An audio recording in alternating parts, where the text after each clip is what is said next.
पन्नगे च सुरेन्द्रे च कौशिके पाद संस्पृशि निर्विशेष मनस्काय श्री वीरस्वामिने नमः। आरहत वाङ्मय में कहा गया है, पढ़मं नाणं तओ दया एवं चिट्ठई सव्व संजये अन्नाणी किंकाही किंवा नाहि छेय पावगम। जैन वाङ्मय में एक ग्रंथ है तत्वार्थाधिगम सूत्र। उसका सूत्र है सम्यक दर्शन ज्ञान चारित्राणि मोक्ष मार्ग है। सम्यक दर्शन, सम्यक ज्ञान और सम्यक चारित्र, यह मोक्ष मार्ग है।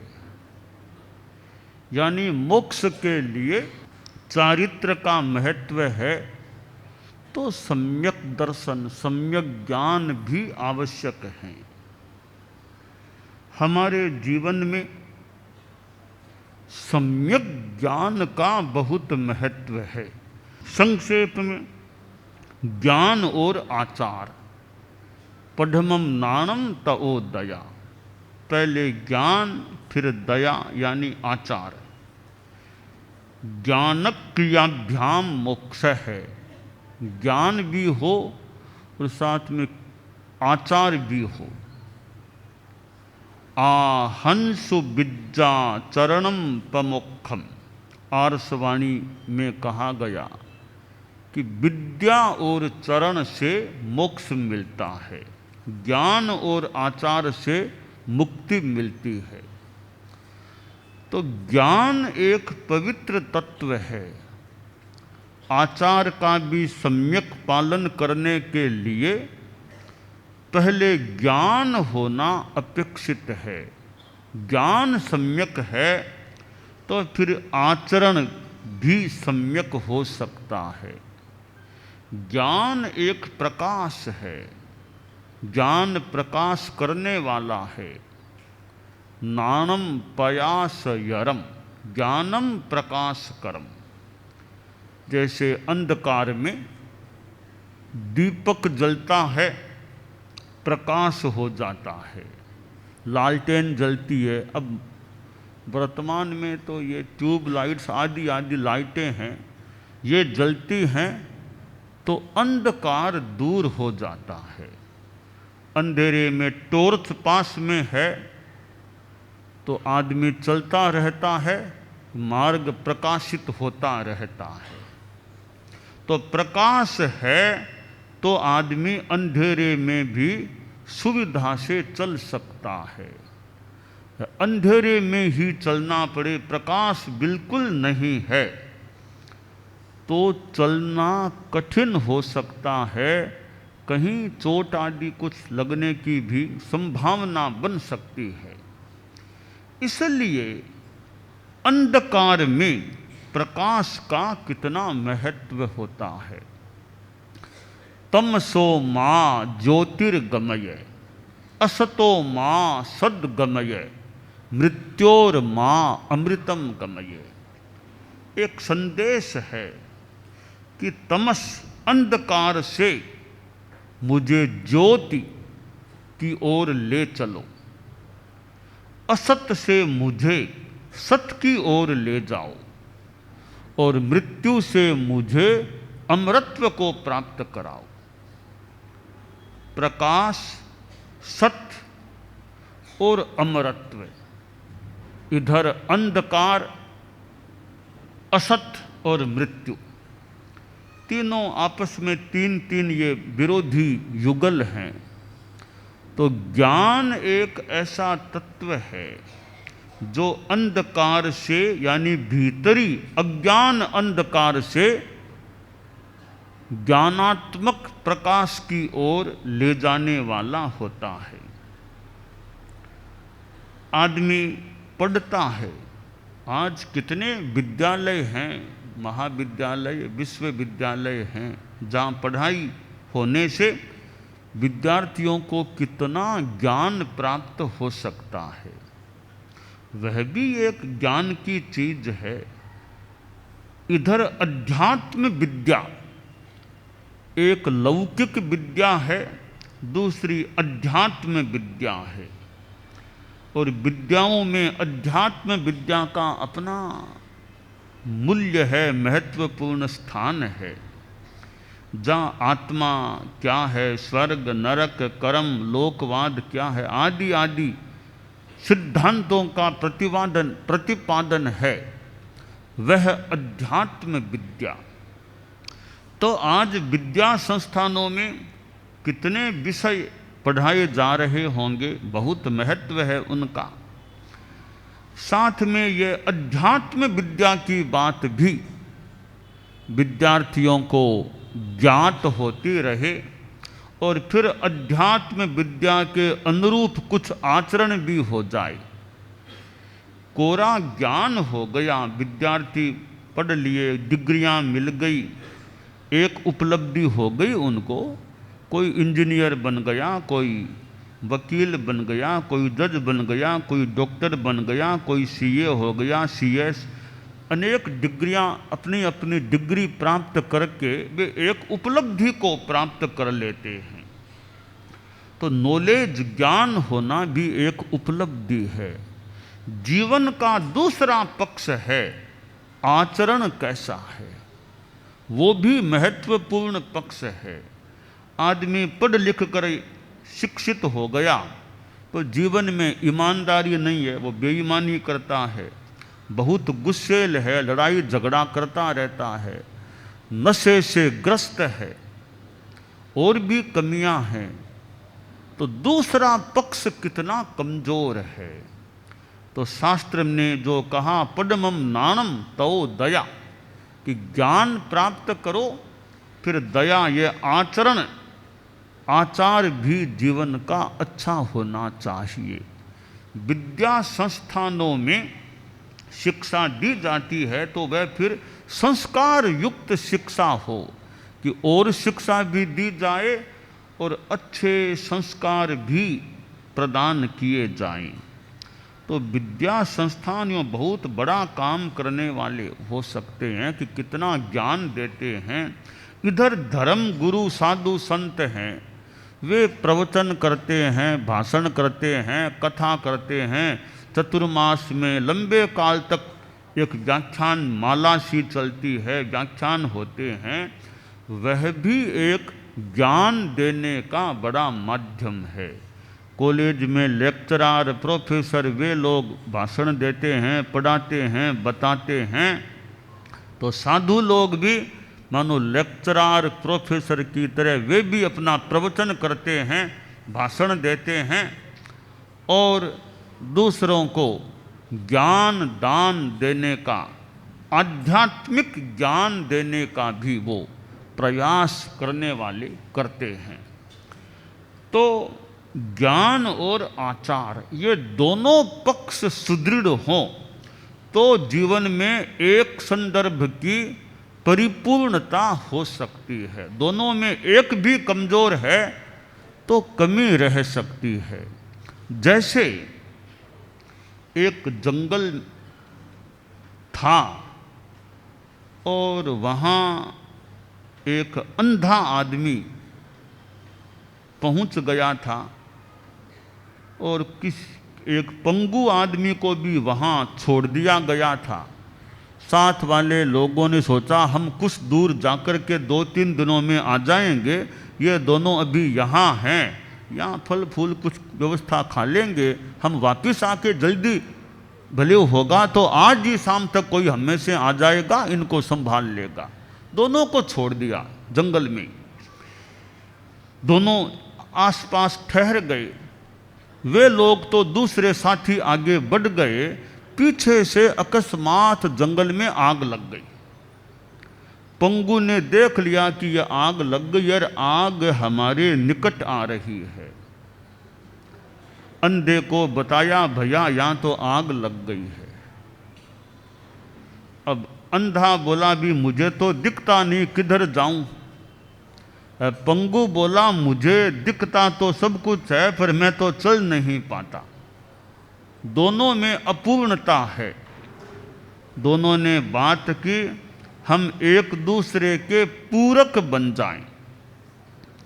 यह निर्णय किया कि पंगु आदमी अंधे के कंधों पर बैठ जाए, तो पंगु रास्ता बताता रहे और अंधा दौड़ता रहे, यूं अपना बचाव कर ले। ऐसा ही किया। अंधे के कंधों पर वो पंगु बैठ गया, पंगु रास्ता बताता गया और अंधा आदमी चलता गया। दोनों ने अटवी पार कर दी और सुरक्षित स्थान में आ गए। अब अंधा और पंगु अलग अलग रहते तो उनके लिए खतरा था, आग में कहीं जल जाते, पर दोनों एक दूसरे के पूरक बन गए तो अटवी को पार कर दिया, सुरक्षित स्थान शहर में आ गए। यह संसार भी एक अटवी है, जन्म मरण की अटवी है। इस अटवी में यह प्राणी है तो किसी के पास ज्ञान तो है पर आचार नहीं है, किसी में किसी रूप में आचार है पर सम्यक ज्ञान नहीं है, तो दोनों इस संसार अटवी में रहते हैं। अब जो ही ज्ञान और आचार दोनों जीव में आ जाते हैं, सम्यक ज्ञान भी आ गया, सम्यक आचार भी हो गया, दोनों मिल जाते हैं, तो जीव अटवी संसार अटवी को पार करके मोक्ष में जा सकता है। तो यह ज्ञान और आचार परम पूज्य आचार्य श्री तुलसी, जो हमारे धर्म संघ के तो 9वें अधिशास्ता थे और वे एक व्यापक क्षेत्र में काम करने वाले थे। अनुव्रत आंदोलन उन्होंने चलाया था कि आदमी के जीवन में अच्छाइयाँ आई। कौन किस धर्म को मानता है, किस जाति का है, वो बातें बाद की हैं, आदमी अच्छा आदमी बने। तो उन्होंने ये अनुव्रत छोटे छोटे अच्छे संकल्प, जैसे नशा नहीं करना, बेईमानी नहीं करना, निरपराध की ओर हत्या नहीं करना, ऐसे छोटे छोटे नियमों की व्यवस्था चली कि ये नियम आदमी ग्रहण करे ताकि उसकी चेतना अच्छी बने, जीवन अच्छा बने। तो यह ज्ञान हो जाए और अच्छे संकल्प जीवन में आ जाएं। परम पूज्य आचार्य श्री महाप्रज्ञ जी जो प्रेक्षा ध्यान कराते थे कि ध्यान योग भीतर से रूपांतरण हो, हमारे संस्कार चेतना भाव इमोशंस अच्छे बने, अपने आप को देखने की दिशा में हम आगे बढ़ें। हम बाहर को देखते हैं, जरा भीतर को भी देखें, भीतर में भी रहने का प्रयास करें। तो यह हमें जो मानव जीवन प्राप्त है, मानव जीवन को दुर्लभ बताया गया है। इस दुर्लभ मानव जीवन को हमने प्राप्त कर लिया है, बड़ी हमारी सफलता है कि जिसे दुर्लभ कहा गया वो हमें अभी उपलब्ध है। इस मानव जीवन का हम बढ़िया उपयोग करें, मानव जीवन को सार्थक बनाने का प्रयास करें। हम लोग 3 बातें बताया करते हैं लोगों को, सद्भावना, नैतिकता और नशा मुक्ति, कि आपस में सद्भावना रखें। विभिन्न जातियाँ, विभिन्न संप्रदाय, विभिन्न राजनैतिक दल, तो यह विभिन्नता है, इस विभिन्नता में भी परस्पर सद्भावना रखें। लड़ाई झगड़ा दंगा फसाद मार काट हिंसा हत्या, ये जातिवाद संप्रदायवाद के संदर्भों में ये चीज़ें नहीं होनी चाहिए। आदमी को हिंसा में नहीं जाना चाहिए, मैत्री भाव सद्भाव रखे। दूसरी बात है नैतिकता, कि जो भी कार्य आदमी करे, भले बिजनेस व्यवसाय करे, कोई उद्योग धंधा करे और लेन देन करे, उसमें नैतिकता ईमानदारी रखने का प्रयत्न हो। किसी को धोखा नहीं देना चाहिए और झूठ चोरी छल कपट इनसे जितना बचा जा सके आदमी को ज़्यादा से ज़्यादा छल कपट झूठ चोरी इन चीज़ों से बचने का प्रयास यथासंभवतया करना चाहिए। ऑनेस्टी ईमानदारी रखने का प्रयत्न। तीसरी चीज है नशा मुक्ति। शराब सिगरेट बीड़ी या ड्रग्स खैनी आदि आदि तो नशीली चीज़ें हैं, इनके सेवन से आदमी को बचने का प्रयास करना चाहिए ताकि जीवन अच्छा रहे। आदमी अच्छा है, समाज अच्छा, राष्ट्र अच्छा हो सकेगा। आदमी किसी भी क्षेत्र में कार्य करे, भले राजनीति के क्षेत्र में हो, राजनीति भी सेवा का एक बड़ा माध्यम है, और किसी क्षेत्र में काम करे, समाज में काम करे, सब जगह ईमानदारी नशा मुक्ति सद्भावना ये चीज़ें रहती हैं तो मूल आदमी अच्छा रह सकता है। आदमी अच्छा होना चाहिए। अच्छा आदमी जहाँ भी जाएगा, अच्छा आदमी राजनीति में जाएगा, अच्छे सिद्धांतों पर चलने वाला है तो राजनीति भी सुगंधित हो सकेगी, सुवासित हो सकेगी, विभूषित हो सकेगी, अच्छी रह सकेगी।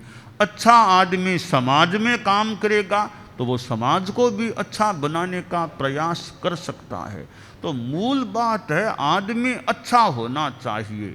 डॉक्टर है, अध्यापक है, वकील है, न्यायाधीश है, जो इंजीनियर जो भी है, सब में नैतिकता ईमानदारी अहिंसा मैत्री की भावना हो तो आदमी अपने क्षेत्र में काम भी अच्छा कर सकेगा और उसको शांति भी रह सकती है, चेतना आत्मा शुद्ध रह सकती है।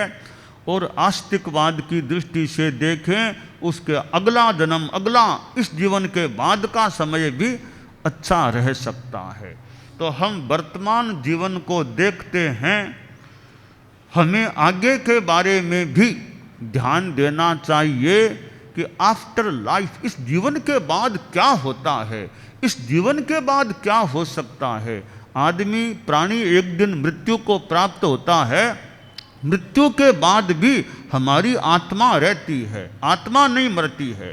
शरीर भले विध्वस्त हो जाए, नष्ट हो जाए, आत्मा अमर है, आत्मा कभी नहीं मरती, अमर है। इसलिए यह जो अमर आत्मा है उसका कल्याण हो, ये मानव जीवन हमें प्राप्त है।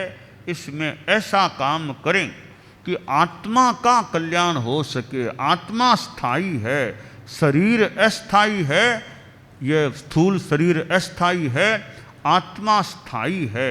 हम तो राही हैं, आदमी आता है, हर प्राणी आता है, एक दिन चला जाता है, तो राही हैं। इस राहीपन में जो स्थायी आत्मा है इसका कल्याण हो, ऐसा कार्य करने का हम प्रयास करें।